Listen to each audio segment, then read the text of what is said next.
Good morning, Petra, Jordan. We got here late last night, as I mentioned. Got a decent night's sleep. Today we go see the Treasury and the city of Petra. We have some options for tonight, but I'll share that later. Just wanted to see what it looked like in the daylight.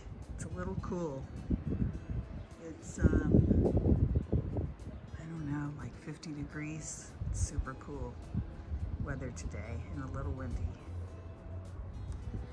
Headed to breakfast before we start our walking journey to the Treasury. We got a late morning start at 9:30 because we got here so late. So that was nice. Breakfast. Yay.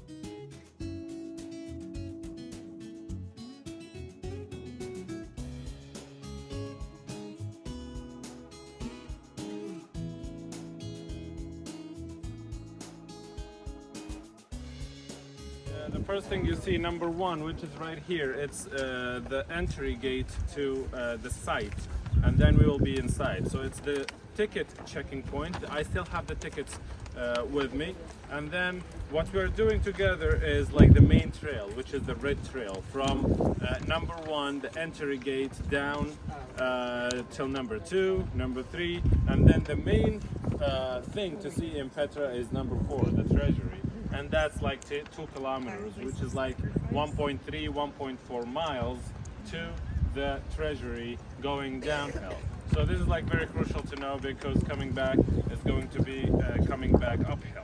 Now by the time you see number 3 and 4, which is the canyon, this SIQ, Sikh is Arabic for canyon, and the Treasury, you've already saw the two main things of Petra. So we're taking it slow through the canyon. The canyon is 1,200 meters long, so like that's almost 1 mile long. It's going to be very beautiful, and we're taking it slow, taking like the photo ops to take some pictures, and then our main stay, or the main place of staying and taking pictures and explanation will be the Treasury, number 4. From there, it's going to be free time for everybody. If you want to come back earlier, have a drink at the bar, or just relax before lunchtime, you can do so. If you want to go ahead and wander and see like some more ruins, if you're interested in extra walking, you can continue further down the red trail from number 4 till number 5, the streets of the facades, to 7, the theater, and then the last I recommend you to see would be number 8, which are the royal tombs. I'll be there to give directions, but by the time you are at the royal tombs, you've already saw like 90% of Petra, because the rest down there, number 9 and 11, is just like Roman ruins, but they're all destroyed. If you reach number 8, the royal tombs, you'll be able to see like the whole panoramic view of the remaining sites of Petra. By the time you reach number 8, it's really all about the landscape. There are no more like major monuments to see. So my recommendation would be to the Treasury. If you're interested in extra walk and seeing more monuments and more landscape, you could walk until number 8. So our lunchtime here at this restaurant, the same one as you had breakfast, is between 2 and 3:30. So like you have like 1.5 hours for lunch here. So if you want to come back at lunchtime, you have to start walking like around 1 o'clock, because it will take you, for a slow walk, it will take you like 45 minutes to walk back. So if it's 1:15 and you're still inside the site, start to walk back all the way here for lunchtime, and then lunchtime is going to be between 2 and 3:30.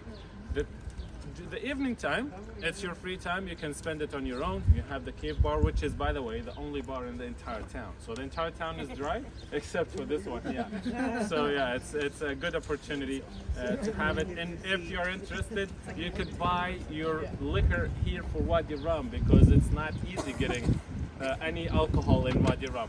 It's a little bit more expensive, but it's because it's the only one. So if you want like a bottle of wine for the desert or anything, I recommend you to get it here. And then for the rest of the day, for the two options that I recommended, if you want to do something another thing, like something else during the afternoon time, I had the two recommendations. The Petra by night show, which is the candle show. There will be like candles all the way down, but this will involve walking the same distance we did today, the 2 kilometers down and the 2 kilometers up. If you want something relaxed, and this is like a recommended thing, something that is very nice after the walk and the hike, will be the Turkish bath, which is nearby within walking distance. So you don't have to decide on these things now. During lunchtime, I will be here to share. If anybody would love to do these things, you could tell Ashley or me, and then I could facilitate the way. I could help you with the Petra by night tickets, or I could book a time for you where you can do the Turkish bath. The cost for a Turkish bath is 30 dinars, that's 45 US dollars, and the whole experience takes like 40 to 50 minutes. You can book any time between 3 o'clock and 10 o'clock. Sounds good? Now, means of transportation, what? How much is the Petra by night is 17 dinars, that's $24. Yeah, around this. You can get the Petra by night ticket at this white building at the visitor center. Of course, I could help you with it. And then the Petra by night starts at 8:15. That's good. The other means of transportation are those golf carts. So the golf carts take you from here all the way down to the Treasury, that's 2 kilometers, or from the Treasury back, or both ways. My recommendation would be to walk, especially on your way in. It's going downhill, relaxed, you don't want to miss out. If you're tired, if you don't want to walk on the way back, since it's climbing uphill, you could take one golf cart from the Treasury back here for 15 dinars. That's like $23. Okay, sounds good. Down there, I know you've done a lot of camel rides. Down at the Treasury, there will be camels. You don't have to go for a ride, but then they will give you a chance to get up, the camel to get up, and then you will take the picture on the camel with the Treasury. This is like typical. If you want to do this, you can do this for 5 dinars. Don't pay more than 5 dinars for this, because it's not really a camel ride. The camel will get up, you will do a small circle like this size, and then they will take cool pictures of you if you want to. The other photo op that is popular in Petra, it's the viewpoint. So when we get to the Treasury, there is like a 10 minutes climb. It's basically like the climb to your rooms here, and you can take the picture of the Treasury from like elevated position, and for that they charge 10 dinars as well. So all of this information I'll be repeating. Inside, I'll be asking you whether or not you want a horse ride, whether or not you want a camel ride, whether or not you want a donkey ride. It's not that I'm recommending it to you, but I'm just showing them that I'm letting you know. So yeah. Do you need cash for all of these things, or do they accept cards? For the viewpoint, they do accept cards, and then even the camel rides, he could, if you only have credit card, he will take you to the souvenir shop, and then you will pay there, and then you could, like, they will manage. Even the donkey guys, they have credit card. They pull it.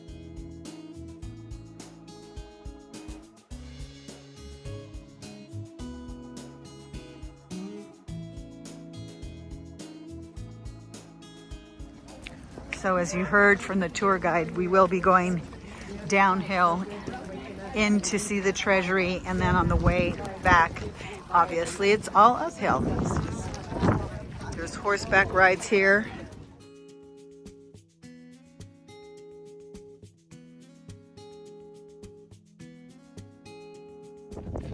What? These beautiful horses. They're not Arabians though. I don't know what breed they are. They don't have the dish nose.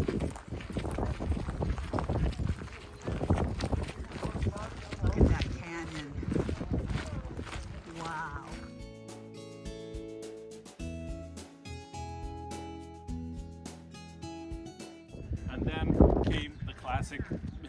that we know of. The Greeks, they controlled this area as much as they did to Egypt, and the Romans, and then the Byzantines, who are the Christian Romans, and then came the early Muslims. And then the early Muslims ended up by the last Islamic dynasty or empire, which was the Ottoman Empire 100 years ago. So about the Ottoman Empire and about the modern country of Jordan, this is something that I will speak about when we go to Wadi Rum, because that's when it all started. But then back to the ancient history, even before the classic history, back to the Old Testament. In Jordan, in what we today call Jordan, there used to be three kingdoms. The kingdom of Ammon, that's Amman, the kingdom of Moab, that's the city of mosaics, and the kingdom of Edom. We are within the kingdom of Edom now. According to the Old Testament, we are the descendants of Esau, the brother of Jacob. So at the same time, of Jacob, we had like a big kingdom here called the Edomite, which came to an end after the Persian conquest of the region. So after this conquest, there was a political vacuum that gave chance to some groups of people to rise as new kingdom. Nomads, traders that they used to transport all the stuff and the commodities from the southern part of Arabia that are coming from India and also China throughout the Arabian desert to the port of Gaza, throughout the Mediterranean to ancient Rome and ancient Egypt. So this is what they did basically. But then when they had the chance, after all the big powers abandoned this area, they had a chance to establish their big kingdom. They controlled a vast area stretching from nowadays Syria till Saudi Arabia, including the Sinai Peninsula of Egypt. So once you control the Sinai Peninsula of Egypt, you just control all the trade routes coming in between Asia and Africa. And therefore these people, the Nabateans, they stopped going out for business. All the people would pass through their territory for business, and they acquired so much wealth, building their capital city, Petra. The only predominant style in Petra is the Greco-Roman style. Also, you will see some resemblance with the Egyptian architecture and the Persian architecture. So it's a mixture of all the cultures that they were around them, and they had like their product, the final product or the finest product, which is the Treasury, combining the styles of all of these great cultures. The very first few monuments that you will see are like that one behind me. That right there, that carving, is a typical Nabatean tomb. Now we have over they are pre-Islam, pre-Christianity era, and they adapted the idea of the afterlife from the people like the ancient Greeks and the ancient Egyptians. So all the big and fancy monuments is all about death and life after death. You will get a chance to see the inside of these caves. It does not look, from the inside it's just like very simple, nothing, just one chamber, no carving, no tunnels, nothing. It just looks out glorious from the outside. And then on both sides of the doorway there will be two columns, which is typically Greco-Roman columns. But the distinctive feature of this thing is the steps. The two set of stairs, the left one going downhill representing this line, the right one going uphill representing the next line. They call these steps the cross steps, and they are the death mark in the Persian culture. This is very crucial to understand the rest of the monuments. Each tomb must have a symbol of death. Of this region, people started to use sea routes instead of land routes, and they lost their privilege. So the Nabateans, somewhere around the 4th century AD, after being present here for 1,000 years, they abandoned the place. It was abandoned for over 1,000 years.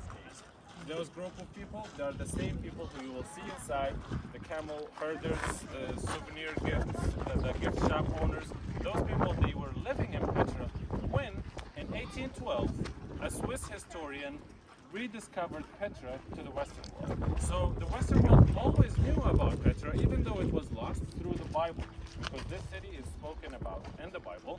Some of the Nabatean kings mentioned by name in the Bible. So they wanted to explore until a historian from Switzerland, his name is Johann Burckhardt, came and they rediscovered Petra, and then Petra gained a lot of fame until in 1985 Petra was announced as a World Heritage Site by the UNESCO, and therefore the local people had to move out. So they're still inside, but they don't live inside. They work inside, but they don't live inside, and of course gain a lot of fame during the filming of the Indiana Jones movie. In 2007, it was chosen as one of the new 7 wonders of the world. So today you're seeing your second world wonder in a week.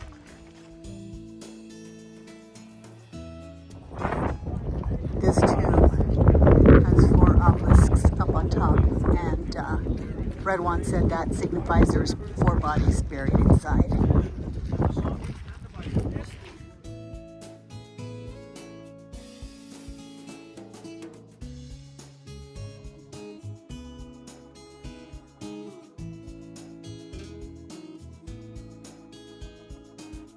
Look at Mesopotamia, Egypt, Greece, they were always around water. The only different thing about Petra, or the amazing thing about the Nabateans, that they had similar or same size civilizations away from any water resources. In fact, the rainfall here nowadays is around 90 milliliter of rain per year. That's like very, very dry environment. And when it happens, it all happens at once during a rainy season. So starting from now all the way until next October, there will be no rain in Petra. So it's very super dry. But when it does happen, all our sandstone, and then the water will accumulate into the lower parts and then will form flash flood. It's the only entrance to a vast area protected by the mountains. So all they had to do is to build a dam right here to reroute the water into that direction. This is a modern dam restored by a team from Switzerland, but they had the same size dam in the same location. So the water will be directed into that direction. That tunnel is man-carved, and it's not that deep. You can see the end of it, but the rainwater will go into that direction from underneath that tunnel, throughout behind the mountains, all the way down to their agricultural area. So they were the first Arabs in history to settle down as an urban society and to change their lifestyle from nomads to an agricultural society. All of that because of their technology that they used for the collecting the rainwater and using every drop of rain. Inside we will see more features of this water system. So now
here you can see a welcome for the trade caravan. A lot of carvings that have gone and faded away throughout the time, but here you can see the human figure right here. You can even see like the details to the ropes. Probably a man with the rope and the poles. You can see even the details with the sandals. But also here you'll see a camel. There are the camel front legs, the camel hind legs, the belly, the hump. So here you will see another man here with another camel. So 2 men dragging 2 camels. But also the people who excavated the site, they were not extra careful. When they found the site, the level of the ground that we walk on was like 10 feet higher. And then they were clearing the rubble. Some people believe that the legs were destroyed. You can see the pipes that they found in the museum. So that one is for the rainwater. This one is delivering spring water into their living area. We're speaking about roughly 25 to 30,000 people lived here around the time of Jesus.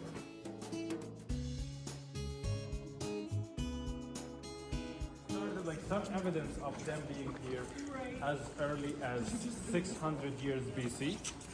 So the Egyptians already like had towards the end of their culture, but they had some evidence. Even they found evidence of Egypt of trades that happened between the Egyptians and the Nabateans. So, but then as a big culture like Petra, the monuments of Petra, which signifies their peak time, all of these monuments that we will see were built during their peak time. It was between the time of 200 years BC, 200 years before Christ, until 200 years after Christ. Okay. So this 400 years is their peak time, which means, yeah, their most famous king, Aretas IV, is mentioned by the name in Bible for his good connection with John the Baptist. Oh. So the time frame or the peak time of Petra is exactly the same as the time of Jesus. Okay. In terms of time, probably this place is closer to us than it is to ancient Egypt. Yeah.